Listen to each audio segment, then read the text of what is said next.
مشائخ سادات حاضرین اہل سنت و جماعت السلام علیکم ورحمۃ اللہ وبرکاتہ۔ الحمد للہ الحنان المنان الذي خلق الانسان وعلمه البيان والصلاة والسلام على رسوله سید الانس والجان وعلى آلہ واصحابہ ذوی الخیر والاحسان، اما بعد، اعوذ باللہ من الشیطان الرجیم، بسم اللہ الرحمن الرحیم۔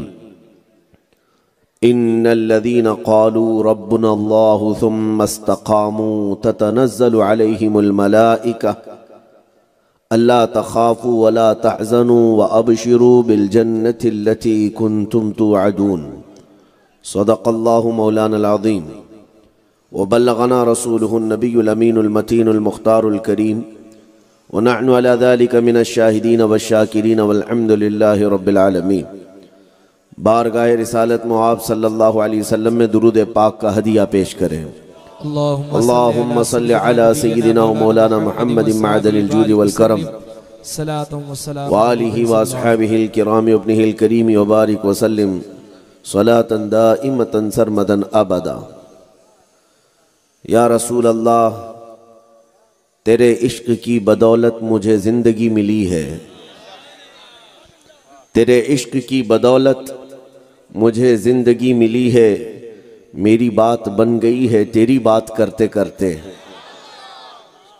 میری بات بن گئی ہے تیری بات کرتے کرتے، ہے جو زندگانی باقی یہ ارادہ کر لیا ہے جو زندگانی باقی یہ ارادہ کر لیا ہے، تیرے منکروں سے آقا میں مروں گا لڑتے لڑتے۔ واہ، سبحان اللہ سبحان اللہ۔ عزیزان گرامی وقار، قرآن عظیم میں اللہ تعالیٰ فرماتا ہے، بے شک وہ لوگ جنہوں نے یہ کہا ہمارا رب اللہ ہے، پھر اس پر جم گئے، ثم استقاموا، پھر اس پر جم گئے، استقامت اختیار کیا۔ قرآن پاک میں اللہ فرماتا ہے تتنزل علیہم الملائکہ، ان پر فرشتے اتارے جاتے ہیں، فرشتے اترتے ہیں یہ کہتے ہوئے کہ اب خوف نہ کرو اور غم نہ کرو، اور تمہیں اس جنت کی بشارت دی جاتی ہے جس کا اللہ نے تمہیں وعدہ کیا ہے۔ ایمان والوں کو آزمایا جاتا ہے۔ قرآن پاک میں رب تعالیٰ فرماتا ہے وَلَقَدْ فَتَنَّ الَّذِينَ مِن قَبْلِهِمْ، یعنی تم ان سے پہلے والوں کو بھی ہم نے آزمایا تاکہ یہ دیکھیں فَلَيَعْلَمَنَّ اللَّهُ الَّذِينَ آمَنُوا وَلَيَعْلَمَنَّ الْمُنَافِقِينَ، ایمان والے کتنے ہیں اور منافقین کتنے ہیں۔ آندھیاں اور طوفان آتے ہیں اچھے اور برے کو الگ کرنے کے لیے۔ بہت سارے ایسے مصائب ہماری زندگی میں آتے ہیں جس میں کھرے اور کھوٹے کو الگ کر دیا جاتا ہے۔ کچھ لوگ یہ سمجھتے ہیں کہ پوری زندگی عیش و آرام اور سکون سے رہنے کا نام ہی ایمان ہے۔ یہ شہادت گہے الفت میں ہے قدم رکھنا، لوگ آسان سمجھتے ہیں مسلمان ہونا۔ گھڑی گھڑی آزمائشیں ہیں، ہر لمحے ہر قدم پر تمہارے امتحانات ہیں۔ ان امتحانات اور آزمائشوں میں جو جمع رہا، جو ڈٹا رہا، اس کے ایمان کی گواہی خود اللہ رب الجلال قرآن پاک میں ارشاد فرماتا ہے۔ آج بھی بلکہ قیامت تک ہمارے لیے آزمائشوں کا دور چلتا رہے گا۔ یہ کوئی نئی بات نہیں کہ حالات خراب ہو گئے، حالات بگڑ گئے، لوگ ہمیں پریشان کرتے ہیں یا انگلیاں اٹھاتے ہیں، یہ ہر دور میں چلتا رہا۔ اقبال نے کہا ہے ستیزہ کار رہا ہے ازل سے تا امروز، چراغ مصطفی سے شرار بولہبی، پہلے دن سے ہی آج تک مقابلہ آرائی چلتی آ رہی ہے کس سے؟ ابو لہب کی چنگاریاں اور مصطفیٰ کریم کے چراغ کی روشنی سے۔ لیکن وہ چنگاریاں مدھم پڑ جاتی ہیں، چراغ مصطفیٰ ہمیشہ غالب آ کر رہتا ہے۔ اس روشنی کا حال یہ ہے، مصطفیٰ کریم صلی اللہ تعالیٰ علیہ وسلم کے اس چراغ کا حال یہ ہے جس کو اعلیٰ حضرت امام اہل سنت نے فرمایا ہے تو گھٹائے سے کسی کے نہ گھٹا ہے نہ گھٹے گا، جب بڑھائے تجھے اللہ تعالیٰ تیرا، مٹ گئے مٹتے ہیں مٹ جائیں گے آدھا تیرے، نہ مٹا ہے نہ مٹے گا کبھی چرچا تیرا۔ اے میرے عزیزو، امتحانات کے بعد تمہارے لیے صبح تو ہونی ہی ہے۔ رات کے اندھیروں سے گھبرا جانے والا مسلمان نہیں، مصیبتوں کو دیکھ کر میدان چھوڑ کر بھاگنے والا وہ ایمان کامل کا حقدار نہیں، بلکہ قرآن تو کہتا ہے ایسی آزمائشیں آئی تھیں وہ زلزلوا، انہیں ہلا دیا گیا تھا۔ ایک آیت ہے اللہ فرماتا ہے ام حسبتم ان تدخلوا الجنہ، کیا تم یہ گمان کر کے بیٹھے ہو کہ سیدھے جنت میں چلے جاؤ گے؟ وَلَمَّا يَأْتِكُمْ مَثَلُ الَّذِينَ خَلَوْا مِن قَبْلِكُمْ، پہلے والوں کو جیسے آزمایا گیا ویسے تم کو نہیں آزمایا جائے گا۔ مَسَّتْهُمُ الْبَأْسَاءُ وَالضَّرَّاءُ وَزُلْزِلُوا، سخت مصیبتیں اور تکلیفیں انہیں آئیں یہاں تک کہ وہ ہلا دیے گئے۔ حَتَّى يَقُولَ الرَّسُولُ وَالَّذِينَ آمَنُوا مَعَهُ مَتَى نَصْرُ اللَّهِ، یہاں تک کہ رسول اور ان کے ساتھیوں نے بھی یہ کہا اللہ کی مدد کب آئے گی؟ پھر اللہ تعالیٰ فرماتا الا ان نصر اللہ قریب، آگاہ ہو جاؤ بے شک اللہ کی مدد بہت قریب ہے، بہت قریب ہے۔ تم اندازہ کر سکتے ہو اے سنی نوجوانوں، جب مکہ کی سرزمین پر پیروں میں رسی ڈال کر بلال حبشی کو اوباش اور بدماش لڑکے کھینچتے تھے، ننگی پیٹھ پر ان کی سل رکھ دی جاتی گرم، آج کا حال یہ ہے میں بتاؤں آپ کو، مکہ مکرمہ یا مدینہ طیبہ اللہ آپ کو توفیق دے زیارتوں کے، گرمیوں کے موسم میں جائیں، 5 منٹ تو دور کی بات 2 منٹ ننگے پیر وہاں کے روڈ پر کھڑے ہو کر دکھائیں۔ جس کی چپل گم ہو جاتی ہے وہ مکہ میں مدینے میں دیکھتا ہے 2 منٹ اگر ادھر سے ادھر چلے گا تو پیروں میں چھالے پڑ جاتے ہیں۔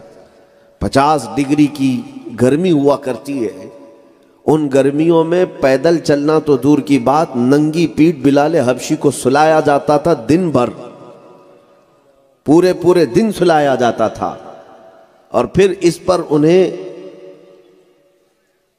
کفار و مشرکین کو اطمینان نہ ہوتا تو انگارے دہکائے جاتے تھے اور ان کی پیٹھ پر لگائے جاتے جس سے ان کی چربی گل چکی تھی، ریڑھ کی ہڈی نظر آتی تھی۔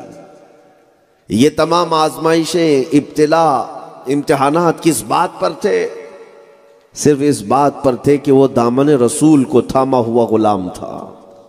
مصطفیٰ کریم صلی اللہ علیہ وسلم کی محبت کا دعویٰ اتنا آسان نہیں ہے جتنا لوگ سمجھتے ہیں کہ صرف حلوہ پراٹھا کھا کر کے ہی غلامی کا دعویٰ کر لیں گے۔ آزمائے جاؤ گے، امتحانات ہوں گے۔ بلال حبشی رضی اللہ تعالیٰ عنہ کو اس قدر داغا گیا تھا، ایک روایت ہے کہ ایک جیسے پانی بھرنے والا ڈرم ہوتا ہے، اس طرح کی ایک ٹاکی میں دن بھر انہیں ڈال کر ڈھکن بند کر دیا جاتا۔ ان کے آقا کا جو بیٹا تھا شام تک انہیں بار بار کھول کر دیکھتا اور کہتا کہہ دے کہ میرا باپ تیرا رب ہے، میرا باپ تیرا رب ہے۔ اس ڈھکن کے اندر سخت قسم کی گرمی برداشت کرتے ہوئے بلال حبشی کہتے تھے اللہ ربنا، ہمارا رب تو اللہ ہے، سبحان اللہ سبحان اللہ، میرا رب اللہ ہے۔ یہ استقامت ہے، اسی کو استقامت کہتے ہیں کہ ساری کرامتوں سے بڑھ کر ہے۔ ایمان پر جمے رہنا یہ کرامت سے بھی بڑھ کر کے ہے۔ اور پھر ہوا کیا، ایک دور، ایک آزمائش کا سلسلہ کبھی نہ کبھی ختم ہو ہی جاتا ہے۔ بلال حبشی رضی اللہ تعالیٰ عنہ کے ساتھ جو مکہ والوں نے کیا تھا کفار و مشرکین نے، خباب ابن الارت، خبیب ابن عدی، یہ وہ لوگ ہیں جن کو مکہ والوں نے ایک کھمبے پر باندھ کر کے سولی پر چڑھایا تھا۔ صرف اتنا ہی نہیں بلکہ ناخنوں سے ان کے پکڑ سے ان کے ناخن کھینچے تھے، ان کی آنکھوں میں گرم سلائیاں پھیری تھی، ہونٹ کاٹ دیے گئے تھے، کان اور ناک کاٹ دی گئی تھی، اور پھر انہیں یہ تانا دیا جاتا تھا کہ صرف تم محمد عربی صلی اللہ علیہ وسلم کے وفادار ہو اس لیے تکلیفیں ہو رہی ہیں، کاش تمہاری جگہ محمد ہوتے اور تم آرام کر رہے ہوتے۔ اس صحابی رسول کی زبان سے نکلنے والے جملے تو دیکھیں، جسم چھلنی چھلنی تھا، جگہ جگہ سے خون رس رہا تھا۔ کسی نے جب یہ تانا مارا تو اسی وقت کھمبے سے لٹکے ہوئے جو رسی سے بندھے ہوئے تھے پکار کر کہنے لگے، خبردار لوگو، میرے مصطفیٰ کریم کا نام لیا، قسم رب ذوالجلال کی ابھی اور میرے جسم کے 1000 ٹکڑے کر سکتے ہو، میرے مصطفیٰ کے طلبوں میں کانٹا چبھنا بھی برداشت نہیں کرتا، میں اس چیز کو بھی گوارا نہیں کرتا۔ یہ ایمان کی دولت ہے، اس کو کہتے تھے عشق رسالت، جس کے سینے میں رچ بس جائے پھر ہر تکلیف اس کو آسان لگتی تھی۔ ان تمام معاملات کے بعد کیا اس زمانے کے موب لنچنگ کرنے والے کتوں نے اسلام کو ختم کر دیا تھا؟ اس دور میں انہیں پکڑ کر کے مارنا، غریبوں کو سزائیں دینا، یہ آج کی بات نہیں، پہلے سے ہوتا رہا۔ اور ہمیشہ یہ ظالم سمجھتے ہیں کسی ایک نہتے کو مار کر کے ہم سب کے دلوں میں دہشت پیدا کر دیں گے، ڈر پیدا کر دیں گے۔ ایسا کبھی نہیں ہوتا۔ دوسروں کو ڈر پیدا کر سکتے ہو۔ مسلمان کربلا کی داستان 1400 سال سے سنتا آ رہا ہے، ہر سال سنتا ہے، ہر سال امام حسین اور ان کے رفقا کے ساتھ ہونے والے مظالم اور مصائب کو سنتا ہے، اور مقررین اسی لیے سناتے ہیں تاکہ بعد میں کوئی کتا تمہیں دہشت سے ڈرا نہ سکے۔ تمہاری داستانیں بار بار تمہیں پکار کر کہتی ہیں اسلام زندہ ہوتا ہے ہر کربلا کے بعد۔ مصیبتیں آتی ہیں تو یہ ہمیں دہشت پیدا کرنے کے لیے نہیں، بلکہ ہمارا ایمان تازہ کرنے کے لیے، ایمان کے اندر پختگی لانے کے لیے۔ ہوا کیا، خبیب ابن عدی، بلال حبشی رضی اللہ تعالیٰ عنہ، ان میں سے چند صحابہ کو انہوں نے مار تو دیا، قتل تو کیا، لیکن اللہ کے نبی صلی اللہ تعالیٰ علیہ وسلم کی محبت میں دنیا سے جانے والے وہ روتے ہوئے نہیں گئے، غم کرتے ہوئے نہیں گئے۔ حضرت خبیب یہ کہتے ہوئے گئے کہ مجھے اس بات کا کوئی غم نہیں کہ مجھے سارے جتھے میں مل کر کے مار رہے ہیں، پھانسی پر لٹکا کر مار رہے ہیں، بلکہ مجھے خوشی اس بات کی ہے کہ میں دامن مصطفیٰ میں سونے جا رہا ہوں، میں اسلام کی حالت میں دنیا سے جا رہا ہوں، اس بات پر مجھے فخر ہے۔ صحابہ اکرام کا یہ ایمان تھا۔ میں جو بات عرض کرنے جا رہا ہوں، زخم تو کھائے میرے عزیزوں، نبی پاک صلی اللہ تعالیٰ علیہ وسلم کی محبت میں 6 سال گزرے تھے۔ مدینے سے، مکہ سے ہجرت کر کے جب میرے آقا مدینے تشریف لے گئے، 6 سال کے بعد جب رسول پاک صلی اللہ علیہ وسلم واپس مکہ آئے تو مکہ کے حالات بدل چکے تھے۔ 6 سال کے اندر خاندانی جھگڑے سب ٹوٹ کر بکھر چکے تھے، کوئی ایک دوسرے کو پوچھنے والا نہیں۔ بغیر جنگ کے، بغیر قتل و قتال کے، جدل و جدال کے مکہ فتح ہوا، اور 10,000 صحابہ کرام مکہ میں داخل ہیں نبی پاک صلی اللہ تعالیٰ علیہ وسلم کے ساتھ۔ اس دن نبی رحمت صلی اللہ علیہ وسلم نے سب کو معاف کیا، لیکن جو بات بتانے کی ہے، اس 10,000 کے مجمع میں پہلی اذان جو مکہ میں دی جا رہی تھی، میرے مصطفیٰ کریم نے بلال حبشی کو بلایا، اور ادھر ادھر سے نہیں بلکہ کہا سیدھے خانہ کعبہ کی چھت پر چڑھ جاؤ، یہاں سے اذان دو۔ میرے عزیزو، اذان تو کسی چھوٹی اونچی جگہ سے بھی دی جا سکتی ہے۔ فتح مکہ کے دن کعبے کی چھت پر چڑھایا، وہ بھی صدیق اکبر کو نہیں، فاروق اعظم کو نہیں، عثمان غنی کو نہیں، حیدر کرار کو نہیں، بلکہ بلال حبشی کو اذان دینے کے لیے چڑھایا، رضوان اللہ تعالیٰ علیہ مجمعین۔ کیوں؟ اس لیے کہ بزرگان دین فرماتے ہیں دنیا کو یہ پیغام دینا تھا، مکہ والو دیکھو، جس کے پیروں میں رسی ڈال کر جن گلیوں میں تم اسے کھینچا کرتے تھے، جس پر تم سل رکھتے تھے، پتھر رکھتے تھے، آج مصطفیٰ کی غلامی نے تمہاری آنکھوں کے سامنے اسی غلام کو کعبے کی چھت پر چڑھایا۔ سبحان اللہ، سبحان اللہ، کعبے کی چھت پر چڑھایا۔ یہ رب ذوالجلال اللہ تبارک و تعالیٰ کی طرف سے دیے جانے والے مناصب اور عہدے ہیں۔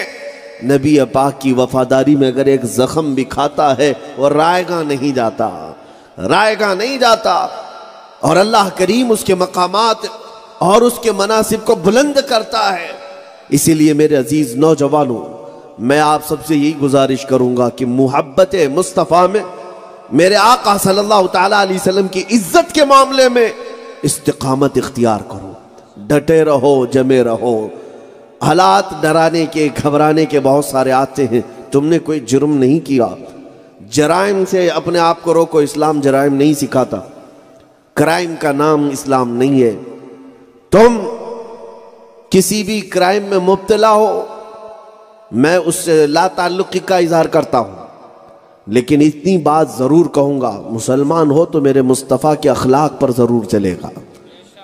وہ امن کے راستے پر بھی رہتا ہے اور جنگ کے راستے پر بھی رہتا ہے، لیکن میرے مصطفیٰ کریم صلی اللہ تعالیٰ علیہ وسلم نے جو تعلیمات عطا کی، اس راستے پر چلتے ہوئے تمہیں ڈر اور خوف نہیں ہونی چاہیے۔ چوری کیا ہے تو ڈرتے گھومو، کسی کی عزت پر حملہ کیا ہے تو ڈرتے ہوئے چھپتے رہو، لیکن اگر میرے مصطفیٰ سے عشق کیا ہے، محبت کیا ہے، تو پھر سر چھپانے کی ضرورت نہیں، بلکہ بلند آواز سے اعلان کرنے کی ضرورت ہے، اعلان کرنے کی ضرورت ہے۔ اس لیے کہ بریلی کے امام نے ہمیں یہ سبق دیا، خوف نہ رکھ رضا ذرا، تو تو ہے عبد مصطفیٰ۔ خوف نہ رکھ رضا ذرا، تو تو ہے عبد مصطفیٰ، تیرے لیے امان ہے، تیرے لیے امان ہے۔ ڈر کس بات کا؟ مصطفیٰ کریم صلی اللہ علیہ وسلم کی غلامی میں کون سا ڈر ہے؟ ہم نے صحابہ اکرام رضوان اللہ تعالیٰ علیہ مجمعین کو دیکھا ہے، صدیق اکبر رضی اللہ تعالیٰ عنہ، فنا فی الرسول کا نام ہے، ایک مجمع جس میں 50,000 کے قریب لوگ تھے، اور منبر پر کھڑا ہوا ایک بدماش خطیب، وہ اعلان کر رہا تھا، مسلمانوں کا مذاق اڑا رہا تھا قرآن کا، کہتا ہے کہ دیکھو مسلمانوں کا خدا ان سے قرض حسن لیتا ہے، وہ غریب ہے اور یہ امیر ہے۔ قرآن پاک میں من ذا الذی یقرض اللہ قرضا حسنا، کون ہے جو اللہ کو قرض حسن دے گا؟ قرض حسن سے مراد وہاں نیکیاں ہیں، تم بدلے میں اللہ سے جنت لے لو، لیکن اس کا مذاق اڑا رہا تھا یہودی عالم۔ صدیق اکبر کا وہاں سے گزر ہو رہا تھا، چڑھ گئے اسٹیج پر اور اس کا دامن پکڑا، زوردار زناٹے دار تھپڑ لگایا، اتنے بڑے مجمع میں، مجمع پورا ان کا ہے، اور ایک خطیب جو چیخ رہا تھا اس پر تھپڑ رسید کیا۔ کوئی خوف نہیں، کوئی ڈر نہیں، اور سب ان کے اوپر حملہ آور ہوئے، ادھر سے پکڑو ادھر سے پکڑو۔ اس بڑے خطیب نے چھڑایا سب سے، کہا کہ ایک کام کرتے، ان کے رسول کے پاس مقدمہ لے کر چلتے۔ پورا مجمع بھی ان کا، اور حضرت ابو بکر صدیق اکیلے پکڑ کر کے بارگاہ مصطفیٰ میں لائے اور کہا، اے محمد صلی اللہ علیہ وسلم، آپ کے اس ساتھی نے آج ہمارے مجمع میں ہمارے ایک بڑے عالم کی توہین کی۔ کہا کیا کیا؟ کہا ہمارے خطیب نے یہ بیان کیا تھا کہ اللہ غنی ہے، امیر ہے، مسلمان فقیر ہے، اس کے محتاج ہے، اتنی بات پر تو انہوں نے تھپڑ مار دیا، انہوں نے پوری بات الٹ دی۔ رسول پاک صلی اللہ علیہ وسلم نے پوچھا ابو بکر صدیق سے، کیا تم نے ایسا کیا؟ حضرت ابو بکر نے کہا یہ سب جھوٹ بول رہے ہیں یا رسول اللہ، میں نے اس بات پر نہیں تھپڑ رسید کیا، یہ الٹا کہہ رہے تھے کہ اللہ کو فقیر کہہ رہے تھے اور ہمیں غنی کہہ رہے تھے، کہ اللہ ہمارا قرض مانگتا ہے۔ تو سارے جتنے تھے سب کہنے لگے نہیں، ہم سب گواہ ہیں، ہم سب گواہ ہیں، عدالت بھی ان کی، گواہ بھی ان کے، مجرم بھی ان کا، سارے جھوٹ پر متفق ہو گئے اور ایک صدیق اکبر ہے۔ رسول پاک صلی اللہ علیہ وسلم نے ان سب کی سنی۔ ظاہر سی بات ہے عدالتیں ایویڈنس پہ چلتی ہے نا۔ نبی پاک صلی اللہ علیہ وسلم نے حضرت ابو بکر سے پوچھا تمہارے پاس کوئی گواہ ہے کہ یہ اس طرح کی بات کر رہا تھا ان کا خطیب؟ حضرت ابو بکر کہتے یا رسول اللہ میں تو تنہا تھا وہاں پر، وہ اتفاق تھا کہ میں اکیلا جا رہا تھا، ابھی یہ بات چل رہی تھی اور وہ سارے اس بات کی خوشی منا رہے تھے کہ ہم سب کے سب ایک طرف ہیں، ابو بکر اکیلا ہے، اس کے پاس گواہ بھی نہیں۔ اسی اسنا میں جبرائیل امین آیت لے کر نازل ہوئے، آیت لے کر آئے، لقد سمع اللہ قول الذین قالوا ان اللہ فقیر ونحن اغنیاء۔ اے رسول، اللہ نے سن لیا ہے، یہ کہہ رہے تھے کہ اللہ فقیر ہے اور مسلمان غنی ہیں۔ میرے عزیزو، صدیق اکبر کے استقامت کی وجہ یہ بنی کہ خود رب ذوالجلال ان کی تائید میں قرآن کی آیت نازل فرمایا، حق بات پر جمے رہے، ڈٹے رہے، اللہ کی مدد آنی ہے، رب ذوالجلال کی تائید آنی ہے، اور ایسی تائید آئی کہ رہتی دنیا تک یہ آیتیں تلاوت ہوتی رہیں گی، یہ آیتیں پڑھی جاتی رہیں گی۔ اسی طرح میرے عزیزو، اصل ایمان اسی احساس کا نام ہے، اسی احساس کا نام ہے۔ میں دو چند باتیں آپ کے سامنے عرض کروں گا، نصیحتاً میں یہ عرض کر جاتا ہوں، اپنی زندگی میں فرسٹ پرائیورٹی، پہلی خواہش، تمہاری زندگی کا سب سے اہم مسئلہ یہ ہونا چاہیے کہ میرے رسول کی عزت سلامت ہو، مصطفیٰ کریم صلی اللہ تعالیٰ علیہ وسلم کی عزت سلامت ہو، تو پھر سب کچھ سلامت ہے۔ یہ میں صرف تقریری زبان نہیں استعمال کر رہا، بلکہ احادیث کی روشنی میں عرض کر رہا ہوں۔ پہلا خطبہ جو مسجد حرم میں کسی نے دیا ہے، تو جانتے ہیں کون ہے؟ وہ سیدنا ابو بکر صدیق ہے۔ اسلام کے بعد پہلا خطبہ تھا۔ جب حضرت ابو بکر صدیق گئے تھے خطبہ دینے کی کوشش کیے، جتنے وہاں بیٹھے ہوئے تھے سب ان پر حملہ آور ہوئے۔ حضرت ابو بکر صدیق کو حضور پاک صلی اللہ علیہ وسلم بھی ساتھ میں تھے، اور بھی چند، اس وقت 40 لوگ بھی ابھی ایمان لائے ہوئے نہیں تھے۔ اس وقت کی بات کر رہا ہوں، جرأت مندی کیسی تھی، بہادری کیسی تھی، ایمان ہو تو خوف کسی سے نہ ہو۔ سارے کتوں کی جھرمٹ میں بھی اکیلا شیر کافی ہوا کرتا ہے، لیکن خطبے دینے کی وجہ سے ان پر سارے حملہ آور ہوئے، اتنا مارا زمین پر گرا کر کہ ان کا منہ پورا سوج گیا، ان کی آنکھیں اندر چلی گئیں۔ ان کا خاندان بنو تمیم وہاں پر موجود تھا۔ صدیق اکبر کو اٹھا لائے گھر پر، دیکھا گیا تو ایسا لگتا تھا کہ اب ان کی روح نکلنے والی ہے، اتنا مار دیا گیا تھا، جگہ جگہ سے زخم، دن بھر بے ہوش رہے۔ ان کی ماں ان کی تیمارداری میں مصروف تھی، ان کے زخموں کو سینکتی تھی، اور ان کے پاس کھڑی کہ یہ آنکھیں کھول دے، تھوڑا سا دودھ پی لے یا پانی پی لے، دن بھر بے ہوش ہے۔ رات کا وقت تھا، ماں بھی انتظار میں حضرت ابو بکر صدیق تھی، اور بھی لوگ بار بار پوچھ رہے ہیں خاندان والے کیا ہوش آیا، اور اگر انہی زخموں میں یہ مر گئے تو ہم بدلہ لیں گے۔ یہ باتیں چل رہی تھی، حضرت ابو بکر صدیق کی موت تک کی باتیں ہو گئی۔ رات کا ایک پہر گزر گیا، ماں جب رونے لگی کھڑے ہو کر سرانے کے پاس، تو اچانک ان کی آنکھیں کھلتی ہیں۔ حضرت ابو بکر صدیق کی آنکھیں اندر گئی، منہ سوج گیا ہے، اتنا مارا گیا تھا، ناک سے خون رس رہا تھا۔ آنکھیں کھلی، ماں کی پیشانی پر چمک آئی کہ بیٹا ہوش میں آ گیا ہے، جگہ جگہ زخم ہے۔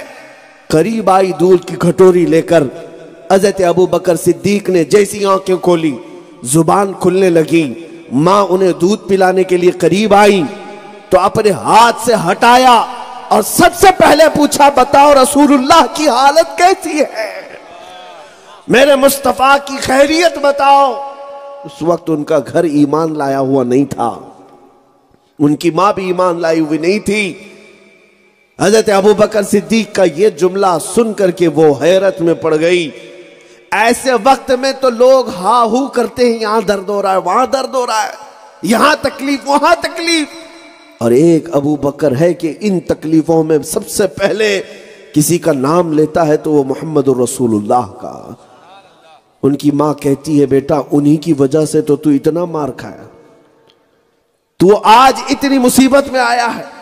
انہوں نے کہا، اگر رسول اللہ کو نہ دیکھوں تو میں دودھ کا ایک قطرہ بھی حلق میں نہیں اتاروں گا، جاؤ معلوم کرو۔ ان کی ماں پریشان تھی، یہ وہ زمانہ نہیں تھا کہ حضور پاک صلی اللہ تعالیٰ علیہ وسلم کو وہ آسانی سے ڈھونڈتی۔ ام جمیل کے گھر گئیں، اور حضرت عمر فاروق رضی اللہ تعالیٰ عنہ کی بہن ان کے گھر گئیں، حضرت ابو بکر صدیق کی ماں جا کر کہتی ہیں کہ میرا بیٹا سخت طریقے سے زخمی ہے۔ وہ نہ پانی کو ہاتھ لگاتا ہے، نہ دودھ کے قطرے کو، پوچھتا ہے کہ رسول اللہ کہاں ہے؟ تو ان کی حضرت عمر کی بہن ان کی ماں کا ہاتھ پکڑ کر کے میرے مصطفیٰ کریم صلی اللہ علیہ وسلم کے پاس لے جاتی ہیں، دار ارقم میں جہاں حضور بیٹھے تھے لے کر گئی۔ حضرت ابوبکر صدیق کی ماں ایمان لائی ہوئی نہیں تھی، رونے لگی۔ کیا درد پلایا ہے اور کیا عشق پلایا ہے محمد عربی نے۔ میرا بیٹا زخموں کی تاب اور زخموں کی درد کے باوجود پوچھتا ہے تو صرف تمہارا نام پوچھتا ہے۔ اسی کو تو اعلیٰ حضرت نے کہا تھا، جان ہے عشق مصطفیٰ روز فزوں کرے خدا، جس کو ہو درد کا مزہ ناز دوا اٹھائے کیوں۔ نبی پاک صلی اللہ علیہ وسلم اٹھ کر کے آئے، ابو بکر صدیق کے گھر آئے۔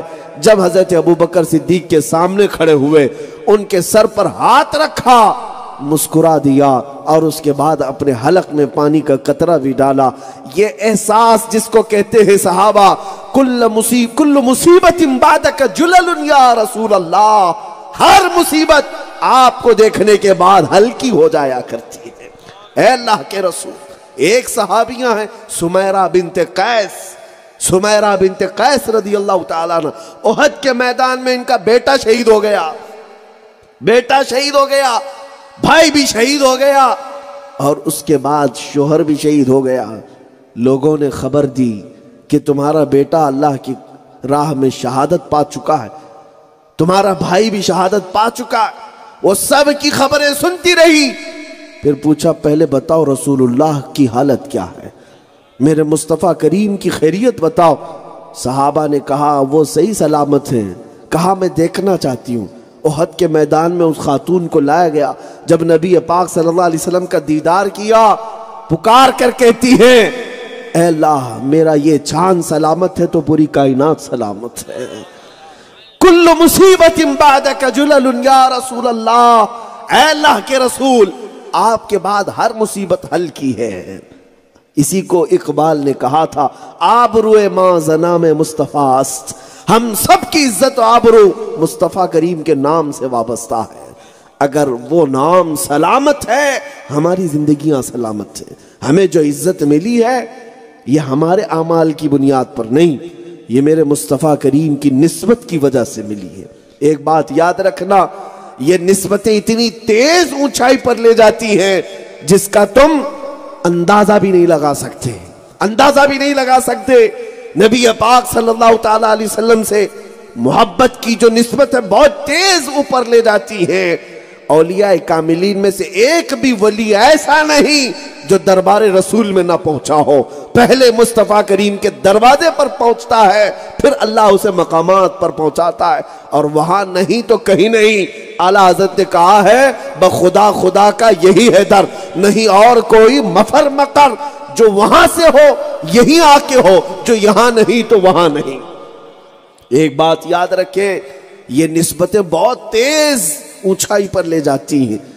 آج اگر دنیا مجھے آج پہچانتی ہے تو کس بات سے پہچانتی ہے؟ نہ میرے شہر کی وجہ سے، نہ میرے خاندان کی وجہ سے، نہ میرے علم کی وجہ سے، بس مصطفیٰ کریم صلی اللہ علیہ وسلم کی نسبت کی وجہ سے پہچانتی ہے۔ اسی نسبت کی بنیاد پر لوگ ہمیں آج پھول اور راستے میں آنکھیں بچھاتے ہیں۔ یہ عزتیں میرے عزیزوں کروڑوں میں نہیں خریدی جا سکتی جو مصطفیٰ کریم کی نسبت ہمیں دلاتی ہے۔ یہ جو منبر ہمیں دیا گیا ہے یہ میرے مصطفیٰ کے نام پر دیا گیا ہے، باقی اور کوئی چیز نہیں۔ یہ مصطفیٰ کریم صلی اللہ تعالیٰ علیہ وسلم کی نسبت سے حاصل کی ہوئی جو محبت ہے، جو عزت ہے، وہ 4 دن 5 دن کی یا 4 سال 5 سال کی بھی نہیں ہوتی۔ ایک بات یاد رکھ لے، کچھ لوگوں کو ایسا لگتا ہے کہ بھیڑ اور مجمع اگر جمتا ہے تو نیتا کے لیے بھی جم جاتا ہے۔ وہ کہتے ہیں جب تک وہ کرسی پر ہے تب تک، جب تک پاور میں ہے تب تک، اس کے بعد تو پھر کسی پیپر کے کونے میں بھی نظر نہیں آتے، کہیں نہیں۔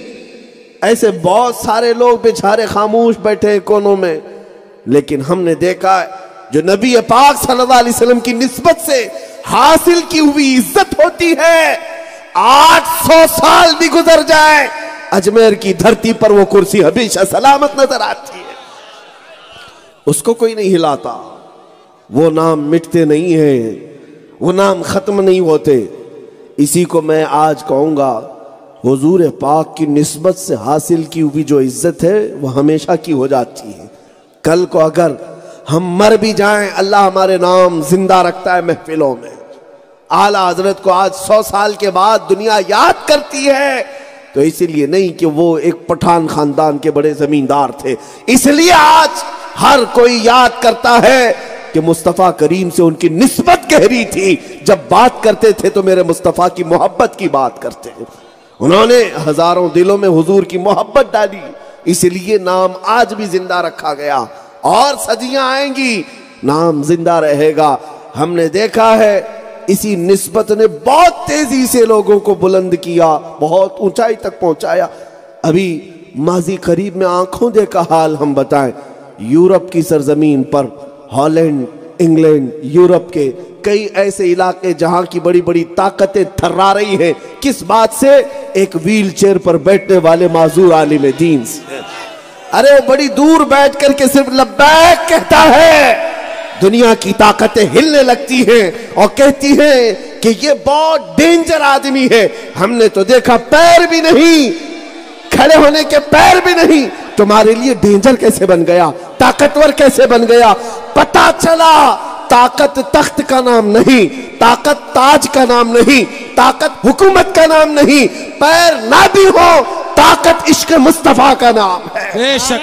لبیک لبیک لبیک یا رسول اللہ، لبیک لبیک لبیک یا رسول اللہ، لبیک لبیک لبیک یا رسول اللہ، لبیک.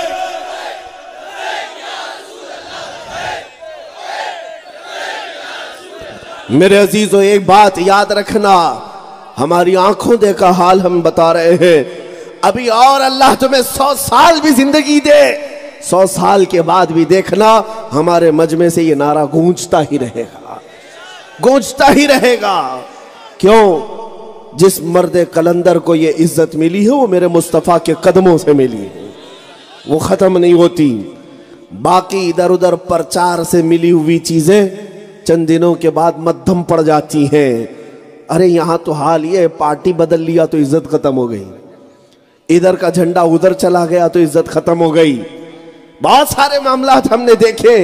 اسی لیے میں بارہا جلسوں میں یہ اعلان کہتا ہوں، یہ کیا ادھر ادھر کے پٹوں پر فخر کرتے ہو؟ صبح نیلا پٹا، دوپہر میں لال پٹا، رات کو کیسری پٹا، الگ الگ قسم کے. اور پھر انہی کی غلامی میں بیچارے 40 سال گزار دیے. بعد میں ان کی حالتیں ایسی ہو گئی، دھوبی کا کتا نہ گھر کا نہ گھاٹ کا، کہیں کا نہ رہ گیا. لیکن ہم نے دیکھا ہے جو ایک بار میرے مصطفیٰ کے ہاتھ میں ہاتھ دیا اور اس نسبت نے اتنا بلند کیا کہ وہ پورے زمانے کو چیخ کر کہتا ہے کسی کی جے وجے کیوں پکارے. کیا غرض ہم کو؟ ہمیں کافی ہے سید اپنا نعرہ یا رسول اللہ، ہمیں کافی ہے سید اپنا نعرہ. اس نسبت کے ساتھ جنہیں اللہ نے عزت عطا کی ہے وہ امر ہو جاتی ہے. میں مدینہ طیبہ کی ایک بات بتاتا ہوں. پہلے یہ چیز سن لیں، سرکار شیخ عبد القادر جیلانی غوث اعظم بغدادی رضی اللہ تعالی، جن کو ہم غوثیت کبریٰ سے یاد کرتے ہیں، مقام غوثیت اللہ نے عطا کیا اور مقام محبوبیت عطا کیا، اور ان کا نام لیتے ہم تھکتے نہیں، مصیبتوں میں پکارتے ہیں. اکثر جگہ پر رائج ہے، لیکن آپ کو میں بتاؤں غوث اعظم کا مقام کیا ہے. آپ سے پوچھا گیا امت کا ایک غوث ولی ابدال قطب، اس کا مقام بلند ہے یا صحابی رسول کا؟ تو جانتے ہیں جواب کیا آیا؟ صحابی رسول سے کسی امت کے ولی کا تم موازنہ کر رہے ہو. آپ نے فرمایا رسول اللہ کے صحابہ جو گھوڑوں پر بیٹھ کر جاتے تھے، ان گھوڑوں کے ٹاپ کے نیچے سے جو دھول اڑتی تھی وہاں بھی غوث کا مقام نہیں پہنچتا. میرے عزیزو اندازہ کرو رسول پاک کے صحابہ کا مقام، اور خود میرے آقا نے فرمایا میرا ایک صحابی جو کے دانے کے برابر خیرات کرے اور تم احد پہاڑ کے برابر سونا خیرات کرو تب بھی برابر نہیں ہو سکتے. حدیث پاک میں